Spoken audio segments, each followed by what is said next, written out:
Radio Paz, siempre contigo.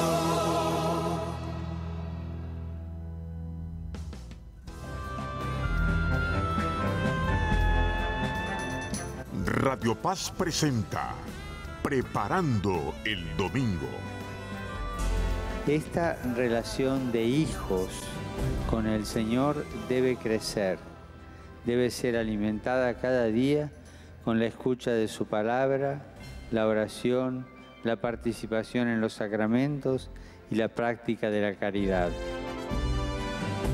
Preparando el Domingo con el Padre José Luis Menéndez. Buenas tardes, queridos amigos, bienvenidos a una nueva edición de Preparando el Domingo con el Padre José Luis Menéndez. Yo soy el Padre Roberto Cid, que los saluda a todos los que nos escuchan por Radio Paz, por las ondas radiales, por el internet de Radio Paz en radiopaz.org, por las aplicaciones para teléfonos celulares y dispositivos móviles de Radio Paz y también por las emisoras afiliadas de EWTN, todas las plataformas de EWTN y también la onda corta de EWTN Radio Católica Mundial. Padre José Luis, ¿cómo le va? Buenas tardes, Padre, y buenas tardes a todos los que nos están escuchando, o buenas noches, depende de a qué hora nos estén Tal viendo. cual, porque estamos en vivo aquí el viernes a la tarde, pero este programa se transmite a distintas horas en distintas radios, e inclusive aquí en Radio Paz se repite. Padre, le quería contar, antes de que comentáramos uno de los 3 jueves del año que causan gran sensación, No. o sea, el domingo de la Ascensión, ¿no? Ay, Padre, usted se ve que es joven y no conoce el refrán. 3 jueves tiene el año que brillan más que el sol. Eso. Jueves Santo, Corpus Christi. Y domingo de la Ascensión. Y el día Y domingo de la Ascensión. Ascensión. Lo que pasa es que en la época moderna se cambió de jueves a domingo. En algunos países, en otros en no. Roma no, el Papa celebró el jueves el día de la Por Ascensión. eso, no. Pero bueno, le quería contar, antes de comentar uno de estos jueves que brillan más que el sol, entre los que está el domingo de la Ascensión, le quería contar 2 cositas en esta primera parte del programa, para tener el beneficio de su sapiencia, Padre. Usted sabe que el Papa Francisco, yo lo comenté aquí en la radio, la gente de Radio Paz ya me escuchó. Usted sabe que el Papa Francisco, cuando era maestrillo, novicio de los jesuitas y recién ordenado, vio que los padres jesuitas tienen muchos colegios. Bueno, usted es exalumno del colegio de Belén, ¿no? En La Habana, Exacto, que ahora está en Miami, ¿no? Yo soy fiel hijo de los jesuitas. Bueno, entonces, y los que dan clases son los padres, o los Por lo menos novicios, eran antes, cuando habían tantos. o los novicios, bueno.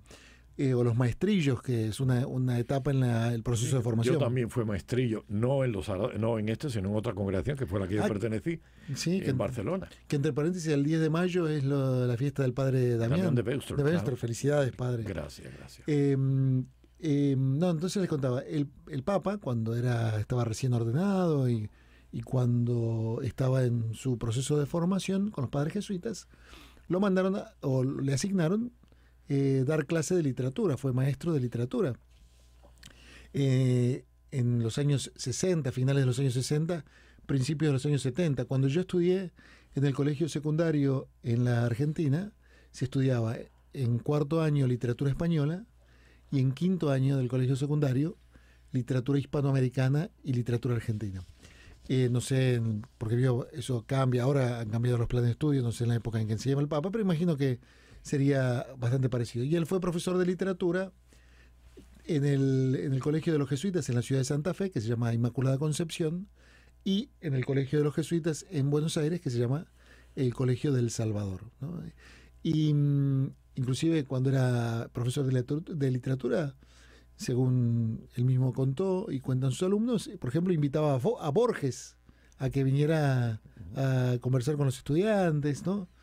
Y yo creo que se nota que él tiene gusto por la literatura con solo ver cómo escribe, cómo habla, ¿no? El recurso constante a la metáfora, los neologismos, ¿no? Bueno, entonces a raíz de eso, esta semana que pasó, el presidente de la Real Academia Española de la Lengua, que limpia, fija y da esplendor. Exacto, fundada por Felipe V. A través, la crónica decía que a través del embajador de España en la Santa Sede, atendiendo al pasado del Papa como maestro de literatura, las autoridades de la Real Academia Española de la Lengua pidieron una audiencia privada con el Papa, y el Papa se las concedió. Y entonces, porque le querían llevar, además de que querían ir a saludarlo, querían llevarle de regalo una edición conmemorativa del Quijote, que se cumplió el quinto centenario, Exacto. creo, de la publicación del Quijote.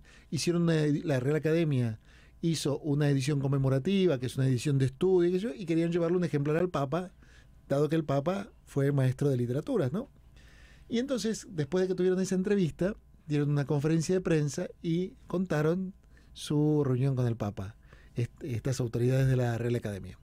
Y dijeron varias cosas que a mí me llamaron la atención y que quería compartir con usted, con nuestra gente, y escuchar su opinión. Bueno, la primera que dijeron fue que notaron que el Papa añoraba, que el Papa tenía gran gusto por la literatura y que añoraba los días en que podía dedicarse más a la literatura, ¿no? Y que el Papa hizo un comentario sobre el Quijote y cómo él pensaba que sería bueno que todos los hispanoparlantes leyéramos el Quijote. Yo confieso con vergüenza que no lo he leído entero. He leído fragmentos, porque el profesor de cuarto año de literatura, que teníamos literatura española, Adolfo García Sáez se llamaba, que era excelente, nos hizo tomar el gusto por la literatura. Pero a raíz de lo que dijo el Papa, me voy a dedicar a leer el Quijote en su integridad, prometo hacerlo. Y después le cuento, padre. Pero sí leí fragmentos cuando estudié literatura. Pero otra cosa que comentaron, que salió de la conversación con el Papa, de estas autoridades de la Real Academia Española, es que el Papa les comentó en esa conversación informal que tuvieron, ¿no?, que había visto un informe, un reporte sobre la educación secundaria en la República Argentina y que había quedado muy sorprendido, no gratamente, por cierto, porque según este reporte, un estudiante que termina el colegio secundario hoy en día en la Argentina tiene un léxico en promedio de apenas 500 palabras. Y entonces el Papa estaba preocupado porque decía, con un léxico tan pobre no se puede razonar, no se puede pensar, no se puede disfrutar la cultura, ¿no? Yo decía, quizás en otros países el promedio sería un poco superior, pero también nuestro léxico está muy empobrecido, ¿no? En este país sería menos. ¿Usted cree menos de 500 sí, palabras? Porque una cosa que nos pasa a todos nosotros es que tenemos la mezcla ya, el lenguaje nuestro no es el español puro o el inglés puro. Ahora usamos el Spanglish. Y sí, entonces, en esta mezcolanza de español, a mí me da pena cuando en español, no sé en inglés, no sé, porque claro, estos muchachos se educan en inglés, o sea, por tanto el inglés es su idioma. Pero cuando tú ves a un muchacho que le preguntan aquí a las puertas de un high school y le preguntan, y él habla español y de pronto le preguntan algo, el vocabulario que usa a la hora de hablar es de niño pequeñito, de lo que aprendió con la abuela cuando estaba en casa y la abuela la cuidaba, básicamente. Una vez yo me quedé horrorizado en esto del abuso del lenguaje. A una muchacha que estábamos esperando para, no sé si era un fried chicken, un pollo frito, un hamburger, una de estas cosas, una hamburguesa. Una de las cosas que pasaba es que la muchacha habló en un lenguaje que ni un americano lo hubiera entendido, ni un hispano lo hubiera entendido, porque fue un Spanglish total. Esa mezcolanza de inglés y español era tan grande que decía 3 palabras en español, 2 en inglés, una en español, 3 en inglés, una en español, 3 en español, una en inglés. Horrible. Y yo creo que ese es un problema que tenemos. Nuestra cultura se está empobreciendo. Bueno, el Papa... Además de que yo, por lo menos, cuando miro lo que a mí me educaron en España, más que en Cuba, fue en España donde yo pasé mi bachillerato, nosotros conocíamos de arte, de historia, de geografía.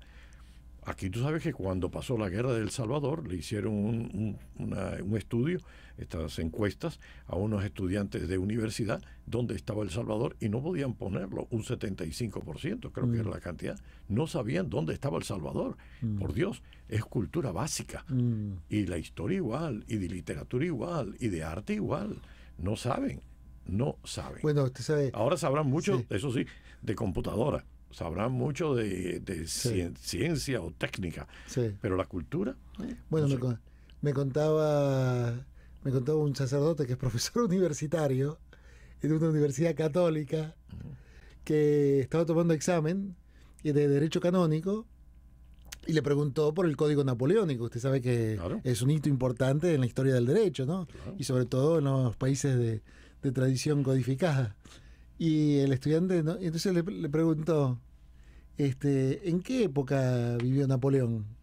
porque no sabía, para tratar de ayudarlo. El profesor le preguntó, ¿en qué época vivió Napoleón? Y entonces el pobre estudiante no sabía. Y entonces le dice, Napoleón vivió antes o después de los Reyes Católicos, ¿no? Entonces el estudiante dudó y le dijo, no estoy seguro, le dice, pero creo que después. ¿Cómo le dice creo que después? Dice, ¿usted sabe quiénes eran los Reyes Católicos? ¿Y sabe lo que le contestó? Sí, Melchor, Gaspar y Baltasar. Le dijo. Ay, Dios mío. No, bueno, pero tú sabes que en España por lo menos había publicación de libros de barbaridades hechas por los muchachos en las escuelas, en los exámenes. Sí. Y se dedicaban a correctar todas esas barbaridades, ¿no? Cuando no sabe uno, Sí. inventa, y cuando inventa se equivoca. Sí. Había en la Argentina uno también, un maestro uruguayo, que tenía un libro que se llamaba ¿Qué porquería es el glóbulo?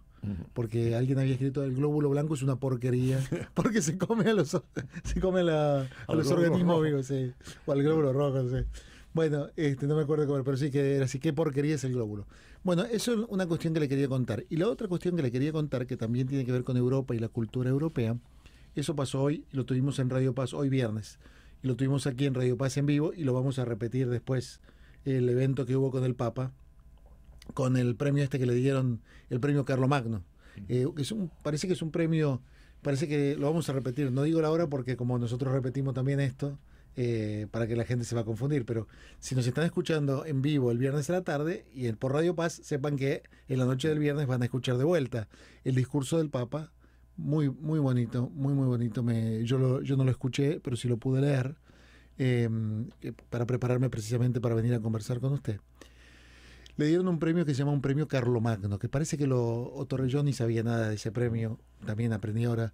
Es un premio que otorga la ciudad de Aquisgrán, claro, ahí estaba Carlomagno, claro. Sí, y entonces la ciudad de Aquisgrán, a partir del año 1950, empezó a otorgar este premio, que parece que en Europa es un premio muy destacado, tan es así que se lo fueron a entregar al Papa en el Vaticano, y fueron para participar de la ceremonia la canciller de Alemania, de la República Federal de Alemania, la señora Merkel, y el rey de España, Felipe VI, estaba ahí en la ceremonia de entrega del premio Carlomagno. Y entonces el Papa dijo un discurso que es un llamado a Europa a redescubrir sus raíces, ¿no? Un poco en continuidad con lo que hizo en el Parlamento Europeo y un poco con esos llamados de Benedicto XVI a Europa a salir de la amnesia histórica, ¿no? Y dijo el Papa que veía en Europa un continente envejecido, un continente que tenía que redescubrir esa vitalidad y esa juventud y ese espíritu de maternidad, decía, ¿no? Él decía el Papa, sueño con una Europa que sea madre y que respete la vida, por ejemplo, una de las cosas que dijo, ¿no? Y por supuesto exhortaba a los europeos a salir al encuentro de Jesucristo, ¿no? Señor de la historia y que lleva a la plenitud al hombre. Pero el mensaje del Papa, con motivo de este premio Carlomagno que le han entregado, un mensaje, diría yo, a la vez dramático y un llamado a Europa a volver a sus raíces, ¿no? En un pasaje el Papa dice, ¿qué te ha pasado, Europa? Como lanza una serie de preguntas retóricas hacia Europa. ¿Dónde está esa Europa que al terminar la guerra tuvo la vitalidad para ponerse de pie cuando todavía los escombros estaban humeando, decía el Papa, ¿no? ¿Dónde está esa vitalidad? Se ha perdido, ¿no? ¿Qué le pasa a usted, padre, que ha vivido en España y conoce España? ¿Qué le pasa a la cultura europea que está tan así sin rumbo? El problema ya no viene de la Segunda Guerra Mundial. Yo creo que desde la Primera Guerra Mundial. Porque fíjate que los alemanes no entraron en París en la Primera Guerra Mundial. El famosa batalla de Verdún, donde los generales franceses pararon la invasión alemana. Había todavía un valor para oponerse. Pero ya en la Segunda Guerra Mundial, Alemania invadió Francia, ya no había moral para oponerse al invasor alemán. Y yo creo que es algo que viene, no desde ahora, es algo que se viene acentuando cada vez más. Yo creo que parte de esto es, en España en concreto, que es lo que me tocó a mí vivir, fue un poquito haber sido utilizados por el gobierno del generalísimo Franco como un brazo moral, religioso, político, haber sido como una ideología. Y entonces cuando cambia el régimen, se le vio a la iglesia no como la que estuvo al lado del pueblo, sino como que estuvo al lado de la opresión. Puede haber sido interpretado de esa manera, y en vez de ver a la fe, a la religión como la liberadora, lo vieron como la esclavizadora. A mí me da la sensación de que es eso. Y entonces lo que empezó fue, bueno, con la democracia viene quitar de arriba todo lo que significa controles, valores, es decir, todo lo que pueda contenernos. A mí me hizo gracia porque habiendo yo vivido bajo el régimen, el gobierno del señor Franco, a estar después en lo que se llamó el destape. Pues yo me ordeno de sacerdote en el 77 y Franco muere en el 75. Así que a mí me tocó, hasta que yo me vine para acá, en el 85 años del principio de la democracia. Y una cosa era el destape. Y una de las cosas que me llamó la atención es cómo, habiendo vivido en una sociedad tan puritana como era la española bajo el régimen de Franco, pasamos a ser una sociedad tan disoluta donde todo estaba bien visto, donde todas las revistas tenían que enseñar que la mujer al aire libre. Y en esa libertad lo único que hacíamos era esclavizar y hacer de la mujer un objeto. O sea, donde era la liberación, lo que se había convertido es una esclavitud, porque éramos animales que lo que hemos hecho es caer víctimas de las pasiones, no liberados de las pasiones. Es decir, esa tendencia, yo creo que en nosotros existe como una doble fuerza. La fuerza de la gravedad, que como seres físicos, si nosotros perdemos el equilibrio, caemos. Bueno, yo creo que existe en nosotros otra fuerza, yo no sé cómo llamarla, que existe en el ser humano, ya no en el nivel físico, sino en el nivel espiritual, psicológico espiritual, que si tú pierdes el equilibrio, vas a ser un animal. ¿No es decir? Podemos pasar del hombre racional, capaz de amar, pero si rompemos el equilibrio y caemos, hay una fuerza que nos tiende a ser el animal, tan animal como puede ser un perro o un gato. Bueno, pues igualmente que nosotros podemos caernos físicamente por la ley de la gravedad, espiritual, psicológicamente podemos caernos al nivel de animal. Y yo creo que lo que nos está pasando en Europa, lo que está pasando, lo que yo vi pasar después del régimen de Franco, fue en muchos casos volver a la animalidad. Porque, Dios mío, es que yo comprendo que hay una serie de cosas, pero cuando uno decae tanto, yo digo, no estamos creciendo, no nos estamos haciendo personas capaces de ponernos por arriba de nuestras pasiones, sino que caemos víctimas de nuestras pasiones. Y por eso es que muchas veces lo que tú te das cuenta es qué es lo que pasa en Europa. Europa, que fue la cuna de la civilización para nosotros, Europa que fue la madre de los misioneros, de toda la cristianización del mundo. Ahora, en cambio, por supuesto no hay vocaciones. Si no fuera por los latinoamericanos, por los africanos o por los asiáticos, Europa casi no tendría sacerdotes. Hoy te vas a países, la hija mayor de la iglesia, Francia, y te encuentras una escasez de sacerdotes enormes. Y esto es un problema que tiene Europa. ¿Dónde está el espíritu de Europa? ¿Dónde está? Y eso es lo que uno experimenta. Porque, bueno, uno puede ir a ver sus grandes catedrales, pero en esas grandes catedrales nada más que encuentra un museo. ¿Dónde está la espiritualidad viva que fue capaz de crear esas catedrales? Muchas veces no la encuentra. Y es curioso que cuando algunos de ellos vienen por aquí, por Miami, entran en nuestras iglesias, vienen a las comunidades que vivimos aquí en Estados Unidos, se quedan asombrados del dinamismo y de la vida que nosotros tenemos. Bueno, es que lo que les pasó a ellos nos pueden pasar a nosotros. Si la pérdida del espíritu, si, como dice la Escritura, si la sal se vuelve insípida, ¿con qué se les salará? Yo lo único que espero es que ellos sepan recuperar. Todavía están a tiempo, porque si no, quien se los va a comer es el mundo musulmán. Porque tenemos un problema serio. Mientras los cristianos europeos no quieren tener hijos porque quieren vivir una vida cómoda, los musulmanes nos van a conquistar Europa, no porque nos van a meter guerras ni bombas, sino porque van a tener 10 hijos, cosa que los cristianos no van a tener.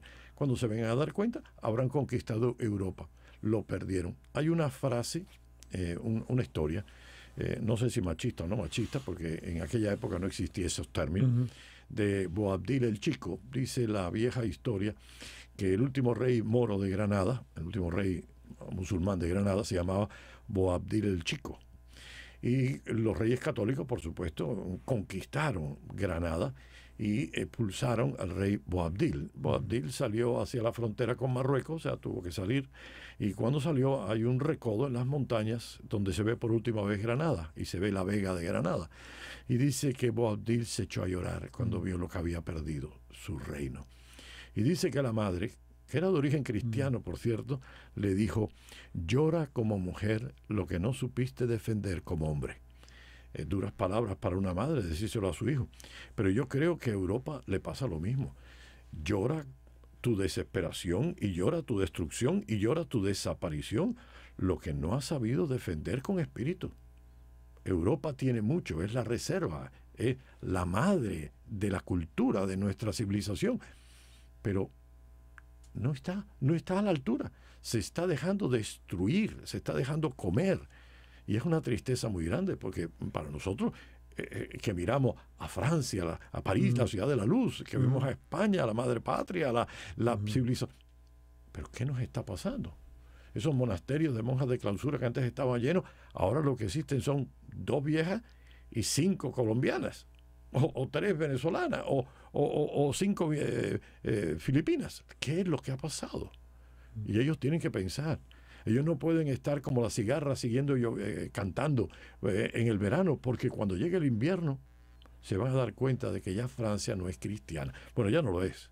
Cristiana no lo es. Pero bueno, esos valores occidentales los van a también a perder.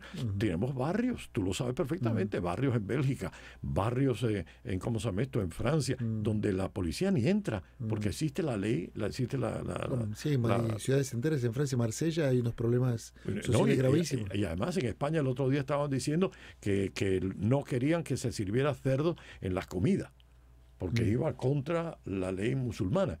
Y como nosotros estamos siempre buscando lo que está políticamente correcto, pues lo que estamos haciendo es que entonces la gente corta y dice: ay, es verdad, no podemos poner cerdo, con lo cual ya no se come el cerdo, con lo cual ellos nos imponen sus valores y nosotros no los sabemos defender, los abandonamos. No estamos dispuestos a luchar. Aquí lo que importa es el catch. Por ejemplo, una cosa tan sencilla como esta. ¿Cómo es posible que nosotros en la M30 en Madrid exista una mezquita fabulosa, regalo del rey de la Arabia Saudita? Bueno, pero es que en la Arabia Saudita no se permite ni una sola iglesia, de ningún tipo. O son musulmanes o no son nada. Y si los ven rezando, los meten a la cárcel. Entonces, tú me deberías decir a mí, ¿dónde está esa ley recíproca? Es decir, muy bien, usted quiere poner una mezquita aquí, una mezquita suya aquí, una iglesia allá. Ah, no, eso no puede ser. Y nosotros lo aceptamos. El problema es que lo aceptamos. No, el problema es que lo hagan. Yo comprendo que ellos lo hagan. Yo lo que no comprendo es que nosotros lo aceptemos. Pero como aquí lo que importa es el catch y el dinero que yo pueda conseguir, pues entonces no me importa perder los principios morales, religiosos, espirituales. Y Europa va perdiendo cada vez su carácter. El primer ministro de Australia, por el contrario, la posición es: muy bien, nosotros aceptamos a todos aquí, pero quien entre tiene que tener nuestros valores y nuestros principios. No podemos permitir que un extranjero nos cambie los valores y los principios que nosotros tenemos en nuestra sociedad. Es como, vamos a ver, es como si yo tú invitas a una persona a que venga a estar contigo una temporada. Y cuando va a estar contigo una temporada te dice: sí, pero yo este cuarto no me gusta así. Me lo pinta de verde, me lo pinta de rojo, le cambia la silla, le cambia la mesa, Y usted le dice: oye, pero momentito, tú estás de invitado. No para que cambies nada, sino para que aceptes lo que yo te ofrezco. Bueno, pero es que eso pasa exactamente ahora en Europa. Todas estas personas están viniendo y están cambiando los valores. Y ahora nosotros aceptamos ese cambio de valores sin luchar por los nuevos, y cuando ellos se van haciendo más grandes, luego imponen sus leyes y nosotros tenemos que aceptarlas. Así es. Bueno, para el que quiera... Y lo peor, te voy a decir qué es lo que va a pasar en Europa. Lo peor para mí que puede pasar en Europa es que esto que está pasando, esta pérdida de valores, y por tanto ese vacío de valores, lo está ocupando otra religión. Los que están allí van a empezar a sentirse inseguros, van a empezar a sentir que están perdiendo su país y que van a producir una reacción de extrema derecha, van a producir un Hitler, van a producir una persona que lo que va a hacer es algo violento. por no haber sabido defenderlo de una manera pacífica. Puede convertirse en una reacción negativa, y ya tú ves que la extrema derecha estaba ganando en distintos países de Europa. Así es.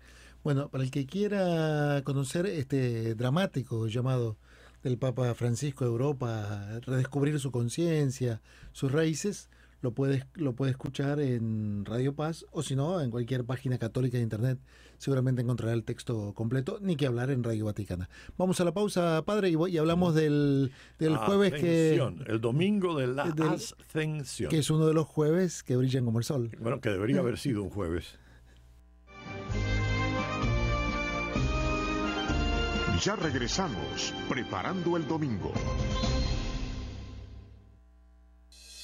Jóvenes, estamos de regreso con nuestro Congreso Juvenil Lío 2016, con nuestros predicadores Padre Rafael Capó, Elvis González, Ivette Habac y Freddy Yara. Grupos musicales Estación Cero, Álvaro Vega, Joan Álvarez. Artistas invitados Ivana Rodríguez y el comediante cristiano Bombastic. 27 y 28 de mayo en la Iglesia de San Luis en Miami. Tickets disponibles, Librería Las Paulinas, o por teléfono al 305-877-0890. 305-877-0890. Si busca empleo, llame al 786-363-6325. La línea de empleo de Radio Paz 786-363-6325 llega a ustedes por cortesía de Sedano Supermarket. Espíritu Santo, ven. Escuche la novena al Espíritu Santo todos los días a las 8:45 de la mañana, 12:55 del día y 7:25 de la noche. Ven, Espíritu Santo, llena los corazones de tus fieles y enciende en ellos el fuego de tu amor. Espíritu Santo, ven. Dios te salve, María Sagrada, María, Señor. Ahora puede acompañarnos en el rezo del Santo Rosario los 7 días de la semana, en la mañana, en la tarde, en la noche. El rezo del Santo Rosario recoge tus intenciones y las intenciones del mundo entero. Radio Paz, siempre contigo. Es contigo y tú eres la sierva dispuesta a cumplir su misión. El Papa Francisco nos dice: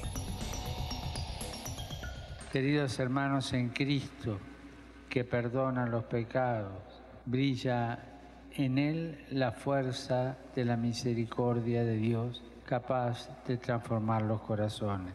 Abrámonos al amor del Señor y dejémonos renovar por Él.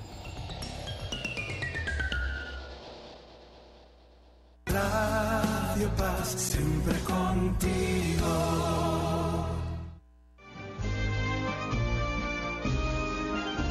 Ahora regresamos preparando el domingo. Bueno, aquí seguimos, queridos amigos, preparando el domingo de la Ascensión. Padre, ¿qué le parece si escuchamos el texto evangélico? En realidad, la Ascensión aparece en los Hechos de los Apóstoles, ¿no? En los dos. Pero vamos a escuchar el texto de San Lucas, ¿le parece? Bueno, es que pasa una cosa muy curiosa. Aparece en los Hechos de los Apóstoles y aparece en San Lucas, porque estamos en el tercer ciclo. Así que el ciclo C es San Lucas el que leemos. Así que Lucas hizo una, Lucas hizo la otra, una al final de los Hechos de los Apóstoles, una es el final del Evangelio y otra es el principio. Lo que vamos a escuchar nosotros es el final de San Lucas. Exacto. Pero también la Ascensión continúa en el segundo volumen de San Lucas. Exacto. Así que escuchemos el texto de San Lucas, por favor.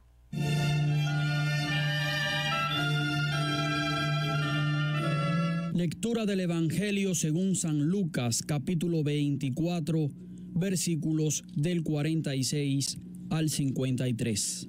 En aquel tiempo, Jesús se apareció a sus discípulos y les dijo: Está escrito que el Mesías tenía que padecer y había de resucitar de entre los muertos al tercer día, y que en su nombre se había de predicar a todas las naciones, comenzando por Jerusalén, la necesidad de volverse a Dios para el perdón de los pecados. Ustedes son testigos de esto. Ahora yo les voy a enviar al que mi Padre les prometió. Permanezcan pues en la ciudad hasta que reciban la fuerza de lo alto. Después salió con ellos fuera de la ciudad hacia un lugar cercano a Betania. Levantando las manos los bendijo, y mientras los bendecía se fue apartando de ellos y elevándose al cielo. Ellos, Después de adorarlo, regresaron a Jerusalén llenos de gozo y permanecían constantemente en el templo, alabando a Dios. Palabra del Señor. Bien, este es el texto de la Ascensión, uno de los misterios de la vida de Cristo, ¿no? Que yo el año pasado creo que comentamos algo parecido, padre. Yo cuando era más chico, hace muchísimos años, pero bueno, no importa. Siempre uno pensaba cuando era niño y le presentaban la Ascensión o le enseñaban a rezar el rosario, que Jesús era como más o menos como un cohete, ¿no? Que salía disparado hacia el cielo hasta que lo cubría una nube, como cuando uno ve el lanzamiento de un cohete espacial. Y en realidad, claro, eso nos sigue pasando muchas veces, aunque ya no somos niños, ¿no? Nos quedamos más en tratando de pensar cómo sería la manifestación externa del misterio, que los apóstoles tratan de describir lo mejor que pueden, y nos damos cuenta del significado profundo de este hecho, ¿no? Yo creo que se nos olvida que el Evangelio no es un libro de historia ni un libro de ciencias, es un libro de catequesis. Y la catequesis trata de explicar cosas, misterios, que son muy difíciles de explicar, y para eso usa símbolos. Por ejemplo, nosotros digamos que quiero decirte cuán importante eres tú para mí, le dirá un muchacho a una muchacha, tú eres la niña de mis ojos. O va un muchacho a casa de la muchacha y va antiguamente a pedir la mano. Bueno, ni uno es la niña de los ojos, ni el otro se lleva la mano a casa. Es decir, lo que estamos hablando son símbolos, pero esos símbolos hablan. Y también hay eventos en el Evangelio que por su naturaleza son muy difíciles de describir. Yo pienso, por ejemplo, siempre en la transfiguración, que los evangelistas se ve que les cuesta transmitirnos lo que están viendo. Dice, una vestimenta tan blanca como no hay blanqueador en el mundo, ¿no? Por eso es que el gran problema que nosotros tenemos con los evangelios es que intentan darte la explicación de algo con símbolos, algo que es muy difícil de explicar. Es decir, cómo se explica ese amor de uno por otro, cómo se explica. Pues entonces, lo que hace es poner símbolos. Si no vemos esto como símbolos, podemos cometer el error de aquel famoso astronauta que se fue al Yuri Gagarin.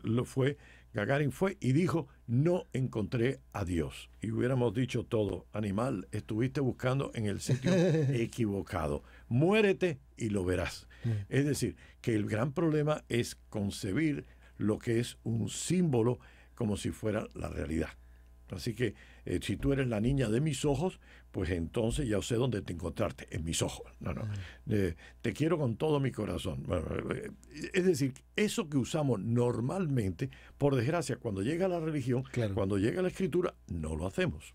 Y por tanto tenemos que ver esto como símbolo, que escriben algo. Primero voy a hacer una diferencia entre ascensión y asunción. Ascensión es el Señor, asunción es la Virgen. Ay, padre, pero suena lo mismo. Sí, suena lo mismo, pero no es igual. Ascensión significa que el Señor subió, es decir, fue a la presencia del Padre por su propio poder. Asunción significa que María fue hacia el Padre con el poder que Dios la hizo subir. Es decir, mientras uno va por propio poder, el otro es asumido por el poder de Dios que la lleva. Porque no podemos olvidar que mientras Jesús es verdadero Dios, María es simplemente un ser humano como nosotros. Excelsa, grande, pero humano. No es divino. Divino Jesús, ella no es. Así que por haber sido preservada del pecado original, por todas esas cosas, ella fue llevada a esa presencia. Así que vamos a entender eso. Vamos a ver un poquito qué es lo que ocurre, porque qué significa la ascensión. Y la ascensión, junto con la resurrección, es la manifestación, es decir, la muestra de la gloria de Jesús. Es decir, gloria significa manifestación. ¿Quién es Jesús? Y este hecho de que Jesús resucite de entre los muertos, este hecho de que vaya a la presencia del Padre, significa que todo lo que dijo, que todo lo que hizo, que el camino que nos mostró está bendecido por Dios, está sellado por Dios. Muchas veces me vienen a pedir a la iglesia, padre, necesito una carta, pero que esté sellada, para que se dé cuenta de que es una carta verdadera. Es decir, antiguamente era el sello en lacre o en cera, hoy día es un sello en seco, pero ese sello que te ponen las distintas personas que se dedican a hacer estas cosas, los notarios. Los notarios, pues tienen esos sellos para probar que esto... Bueno, digamos que Jesús escribió el papel y el Padre lo selló para decir, esto es lo que yo quería que hiciera. Esto es lo correcto. Este es mi hijo. Este es mi palabra hecha carne. Este es mi rostro humano. Es decir, todo lo que Jesús dijo, el Padre lo sella en estos momentos. Y lo hace a través de la ascensión. Fíjate que la ascensión, ¿qué es lo que significa? Significa lo mismo que cuando nosotros estamos en una empresa, ¿no? Y tú dices, oye, ahora a ti, ¿no? De pronto el Papa Francisco dice, déjame llamar a mi compatriota allá en Miami, y lo voy a ascender a la posición de obispo.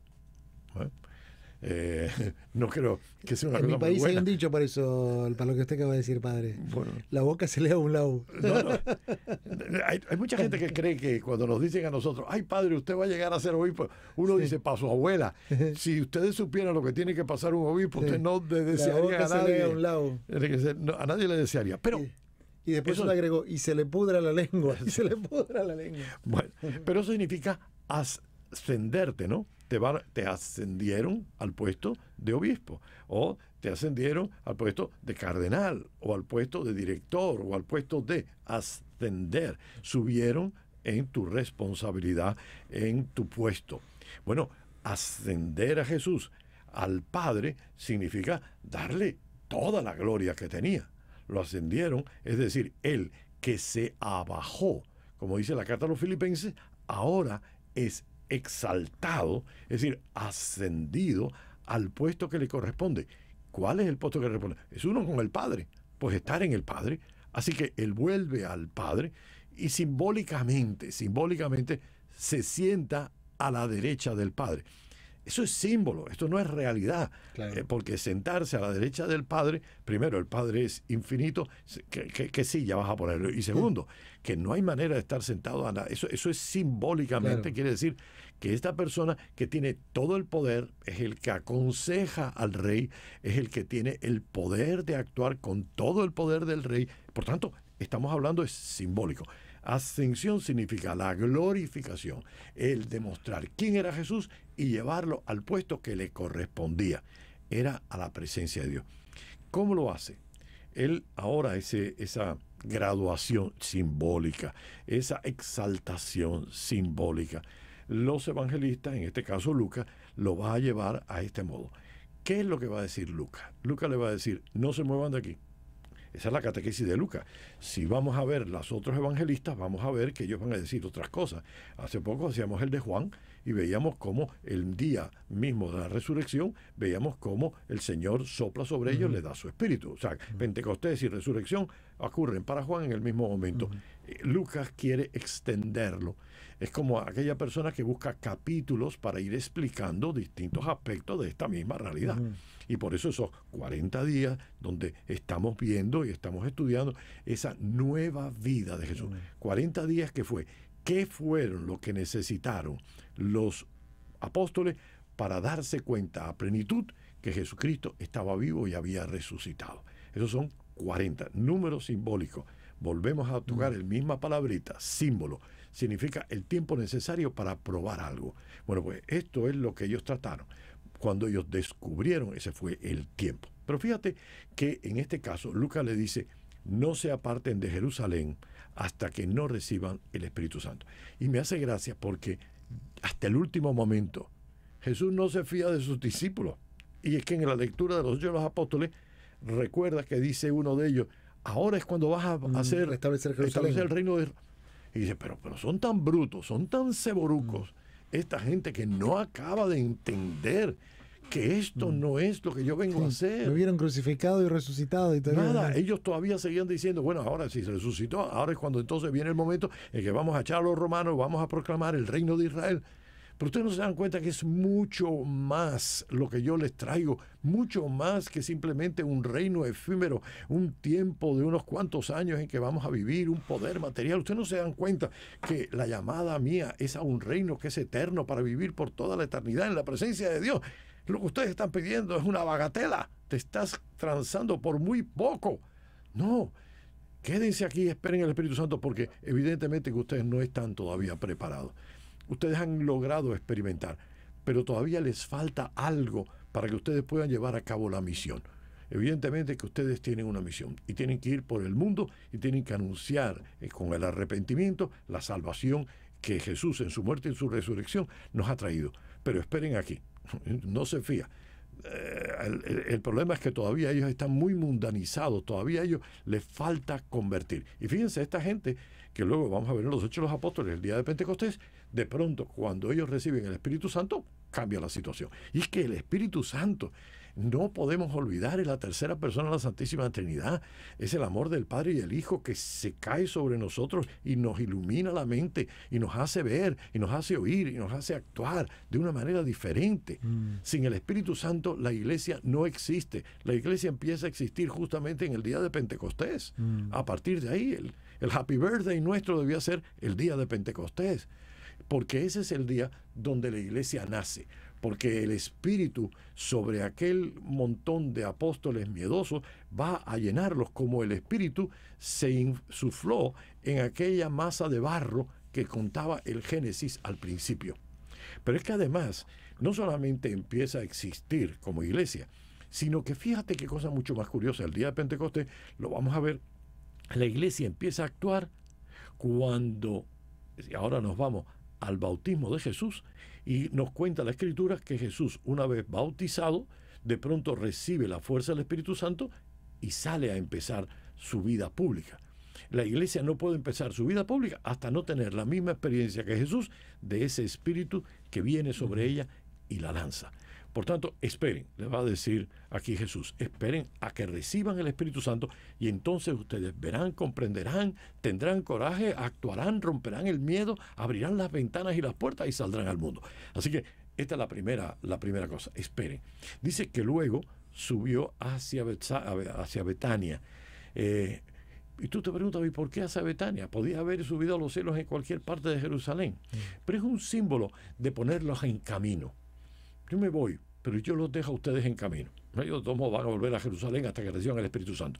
Pero es decir, el cristiano no es para quedarse estable, no es para quedarnos en casa mirando la televisión, no es para que nosotros estemos tomando el sol en la playa simplemente. Es bueno descansar y es bueno ver la televisión de vez en cuando, pero ese no es el objetivo. Nuestro objetivo es ponernos en camino. El cristiano tiene que ser un hombre, una mujer en camino para anunciar un mensaje que tenemos que llevar a todo el mundo. Y mientras tanto, esa salida hacia Betania. Dice que en ese momento los bendijo, dice que empezó a elevarse. Recuerden la mitología que tenemos para los cristianos y los judíos. El mundo de la tierra. La cosmología de la Biblia. Cosmología, sí. Una pecera invertida. Por eso. No. Bueno, y además, fíjate, una piscina arriba. Sí. El Señor viviendo arriba. Una piscina entre medios. Y después sobre la tierra los vivos y más abajo de la tierra los muertos. En esa misma cosa, lo que ellos entendieron es decir, esa ida de Jesús de esta dimensión a la otra dimensión, ellos lo explicaron de esa manera. Subió y una nube lo cubrió. Pero tú y yo sabemos, como los que han estudiado la Biblia, que esa nube no es nada más que la Shekinah, es la gloria de Dios. Es decir, que Él entró en la gloria de Dios. ¿Cómo yo puedo decirle a aquellos judíos que Jesús pasó de esta dimensión a la gloria del Padre? Bueno, pues si hubiéramos estado en Star Trek, ¿no? Ahora que está tan... Bueno, no, ya es un clásico. Yo ya, el otro día estaba hablando a los niños de Star Trek y ninguno de ellos lo conocía. Sí, bueno, no se preocupe porque a mí me pasó con otra cosa. Pero una digresión, padre, que es un invento cubano, ¿entendí? ¿El cuál? Entre Star Trek. ¿Ah, sí? No lo sabía. Lo inventó Desi Arnaz. Bueno, pues mira. Es un invento cubano, Star Trek, mire. Yo no puedo decir nada porque si digo que bueno, me van a decir que es orgullo cubano. Pero bueno, pero hay una cosa que decía, si hubiera sido en esa época, Scotty... Spock, el de las orejas. No, yo no soy de Star Trek, yo no soy no. cubano, padre. No. El de las orejas puntiagudas. Este era el Scotty, el que decía, beat me up. No, y entonces cuando el idea. hombre estaba esperando y ahora quería entrar en la nave, decía, Scotty, algo así, beat me up, o alguna cosa de esa. Y entonces...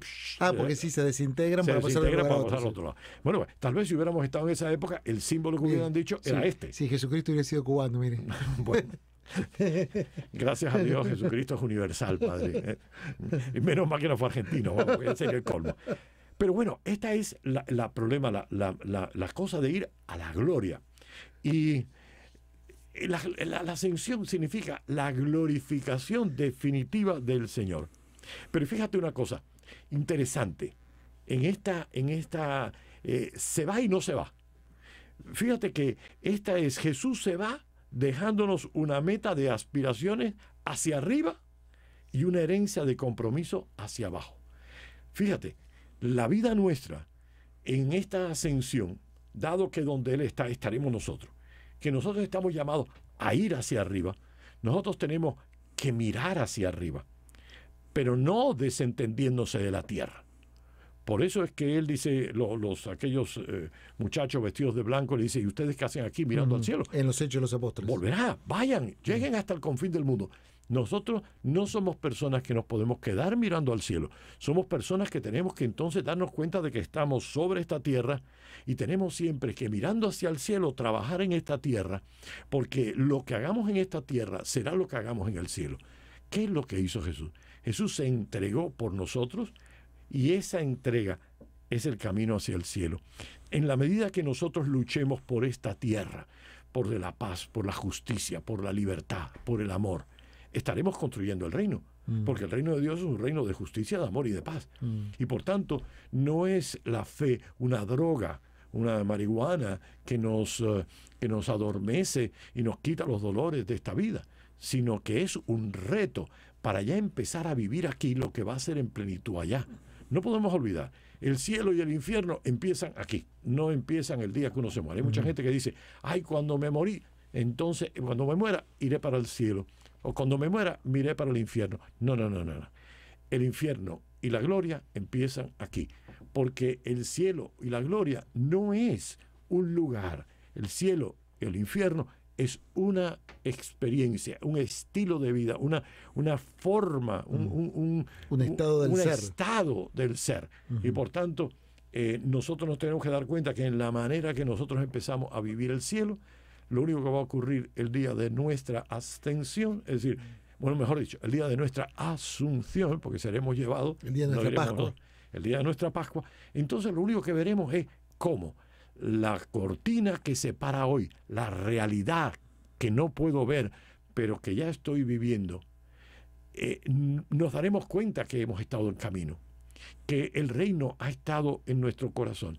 Y el último empujón nos lo dará el Señor, eso que llamamos el purgatorio, será el empujón de Dios para poder llegar a transformar nuestro ser en el mismo ser que era Jesucristo, el puro amor hacia los demás. Esto es lo importante, que nos demos cuenta de que es ahora, aquí, que tenemos que, con los pies en la tierra y mirando al cielo, hacernos una transformación. Yo creo que esto pudiéramos entenderlo, Padre, si pudiéramos decir cuáles son los 2 puntos que nosotros tenemos que hacer para trazar una carretera. O sea, aquí tenemos a Miami y aquí tenemos a Orlando. Vamos a hacer el tren rápido. ¿Cuáles son los 2 puntos? Estos 2 puntos. Vamos a hacer una línea recta entre estos 2 puntos. Bueno, entre nosotros, en nuestra vida espiritual, existen 2 puntos. ¿Quién es el mundo hoy? ¿Quién es el mundo del futuro? ¿Quién es la Jerusalén actual? ¿Y quién será la nueva Jerusalén? Bajada del cielo como una novia, como va a decir el Apocalipsis, ¿no? Entonces, ¿cómo somos hoy tú y yo? Somos hombres de esta tierra, pero para llegar a ese lugar, a esa gloria de Dios, tenemos que ir dejando que el Espíritu Santo transforme nuestro corazón y nuestro espíritu para poder llegar a donde está Cristo. Por tanto, no es una evasión, al contrario. Por eso es que la Madre Teresa de Calcuta estaba bien encarnada en la realidad de Calcuta, entre los más pobres. Por eso es que todos los santos han sido personas que estaban encarnadas en la realidad de la gente que les rodeaba, ya sea a través de la evangelización, ya sea a través de la caridad, ya sea a través de la educación, ya sea. ¿Por qué la preocupación de la iglesia, no importa cuál iglesia sea cristiana, tiene las obras de caridad como una misión? ¿Por qué el Señor dice que nosotros cuando el Señor venga, podremos ir a la presencia de Dios porque tuve hambre y me diste de comer, sed y me diste de beber, desnudo me vestiste, solo me visitaste en la cárcel y me viniste a ver? Si sabemos que el juicio es ese, la transformación está en el amor. Claro. Por tanto, nosotros no podemos desentendernos. Mientras tengamos vida, la tarea a realizar está aquí, para que entonces, habiéndola vivido aquí, podamos gozar de la transformación que ha sido paulatina en este mundo a la presencia de Dios. Así es. Y el misterio, yo pensaba también, otra cosa que a mí me llama mucho la atención, además de todo esto que usted nos decía tan profundo, tan interesante, Padre, que en esa glorificación de Jesús, ¿no? Vio, como dice la liturgia de la Ascensión, ¿no? El Salmo sube trayendo cautivos, ¿no? Los cautivos que lleva Jesús son el pecado y la muerte, que los ha pulverizado con su victoria en la cruz. Pero también lleva una novedad al seno de la Santísima Trinidad, que es su humanidad glorificada. Claro. Que es nuestra humanidad, la humanidad suya, la mía, la de los que nos están escuchando. Por eso tenemos la esperanza de estar con Él. Exactamente. Pero también eso, y para reforzar lo que usted decía, significa que la naturaleza humana está ahora en el seno mismo de Dios, de la Trinidad. Porque al estar Jesucristo glorificado, luego esa dignidad que todo ser humano tiene, ya de suyo, por el solo hecho de ser humano, está muchísimo más exaltada. Claro. Y esa naturaleza humana está presente en mí, está presente en usted, está presente en Pepe Alonso, pero está presente también en el barrendero, en todos, en el niño por nacer, en el asesino, en el viejito que se está muriendo en el hospital. Por desgracia, en la gente que no sabe vivir a la altura de su situación. Y fíjate que el hombre secularizado, que es el hombre que hablábamos en Europa, ¿no? No es que todos, gracias a Dios, en Europa piensen así, pero bueno, algún grupo grande secularizado se empequeñece por renunciar a esa dimensión hacia arriba. Yo creo que mientras yo tenga un lugar al cual tender, me voy a tratar de levantar. Pero cuando yo no tengo a dónde ascender, entonces lo único que voy a hacer es caer. Y ahí es donde está la cosa. No, lo que nos está diciendo el Señor es que tiene un valor eterno esto que hagamos en la tierra. Tiene un valor infinito esto que hagamos en la tierra. Eso que tú decías, el valor del servicio tiene un valor infinito en la presencia de Dios. Y ese es el camino para esa transformación. Por tanto, yo creo que ahí es donde nosotros tendríamos que pensar. Esa secularización ha cortado, ha cercenado esa dimensión hacia lo alto y se ha quedado simplemente en disfrutar de las pocas cosas materiales. Y ahí es donde está el problema. Cuando nos quedamos en lo secularizado, en este mundo que nada más que busca la satisfacción corporal, las cosas materiales, perdió una parte esencial de él y llega un momento que entonces se destruye a sí mismo.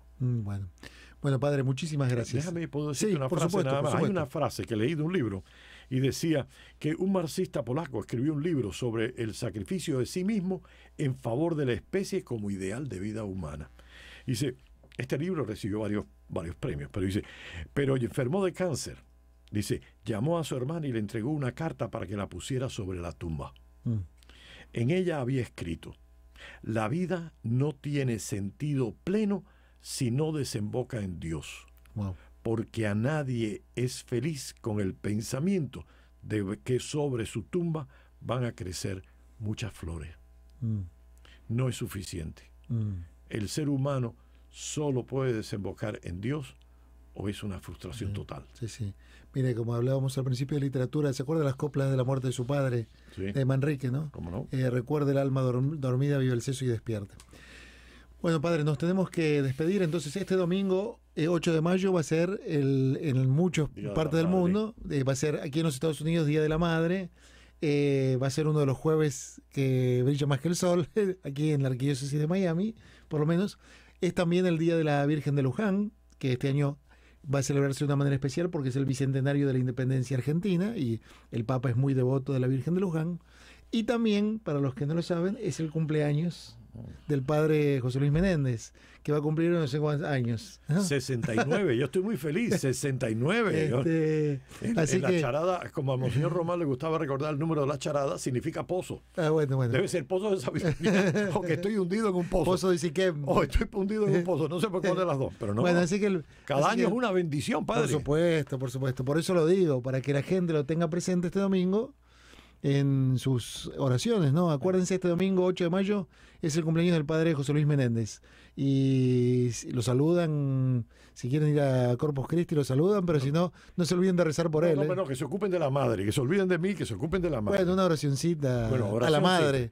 Una oración siempre a la madre por ustedes. Una oración siempre, pero que no disfruten a las mamás aquellos que lo tienen. Exactamente. Que es lo importante. Llegará el día en que no lo podrán hacer. Así es. Así que bueno, feliz cumpleaños, padre. Gracias. Y el 10 de mayo, feliz día de San Damián de Bemstar, que usted le tiene gran devoción. Nos vamos.